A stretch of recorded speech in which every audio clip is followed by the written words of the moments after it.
গেল 18 এপ্রিল যুক্তরাষ্ট্রের প্রেক্ষাগৃহে মুক্তি পেয়েছে শাকিব খান অভিনীত বাংলাদেশি সিনেমা বরবাদ।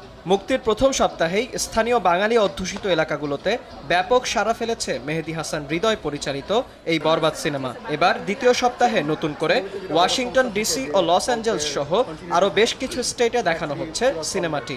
যুক্তরাষ্ট্রে বরবাদের পরিবেশক এসকে ফিল্মস ইউএস এর সিইও মোহাম্মদ বদরুদ্দোজা সাগর জানান, সবগুলো থিয়েটার থেকেই ভালো সাড়া পাচ্ছে বরবাদ সিনেমাটিতে। শাকিব খান ছাড়াও অভিনয় করেছেন ওপার বাংলার ইধিকা পাল ও যিশু সেনগুপ্ত। যুক্তরাষ্ট্রের পাশাপাশি কানাডা ও ইতালিতেও মুক্তি পেয়েছে সিনেমাটি।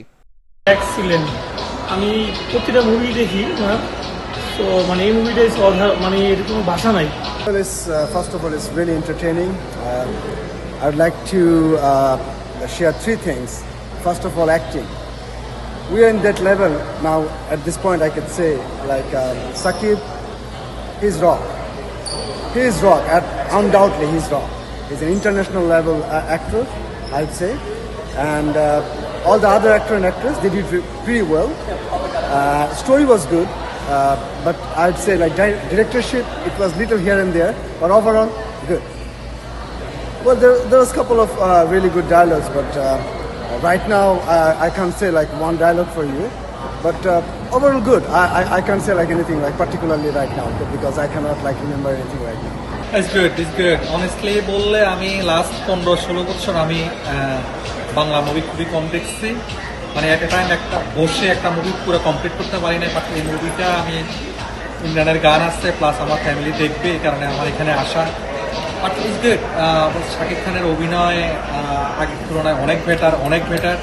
আমি এই ছবির ভিতরে একটু বাংলা ছবির বাহিরে ইন্ডিয়ান মুভি বা তামিল মুভি ওটার একটা ফ্লেভার দেখছি মুভিটার মধ্যে। বা শাকিব খানের অভিনয় খুব সুন্দর। আপনারা ভার্জিনিয়াতে মুভিটা চলতেছে, আপনারা আই থিঙ্ক আরো 1 উইক আসছে, রাইট? তো আপনারা এখানে আসবেন, এসে মুভিটা দেখবেন, সবাই এনজয় করবেন। আশা করি সবাই ভালো লাগবে। শাকিব খানের কথা কি বলবো, আমি মুভিটা খুবই সুন্দর, স্টোরি অনেক সুন্দর, সবকিছু মিলিয়ে খুব হাই বাজেট এবং হাই কোয়ালিটির মুভি। তো আপনারা যারা আছেন আসবেন, দেখেন ছবিটা, এবং গানও অসাধারণ। ইমরানের গানটার কথা কি বলবো, ওর বোন বলে নয়, অসাধারণ গান, খুবই ভালো লেগেছে গানটা, সবকিছু মিলিয়ে অসাধারণ। প্রতিটা গান অসাধারণ হচ্ছে, বিশেষ করে স্পেশালি ইমরানের যে গানটা আমরা আস্তে আস্তে শুনছি, ইভেন আমার ছেলে এবং মেয়ে ওরা এই গানটা খুবই লাইক করে। আমরা হলে বসে মুভিটা দেখলাম, খুবই ভালো লাগছে। সবাইকে ধন্যবাদ। আশা করি আপনারা সবাই মুভিটা দেখবেন।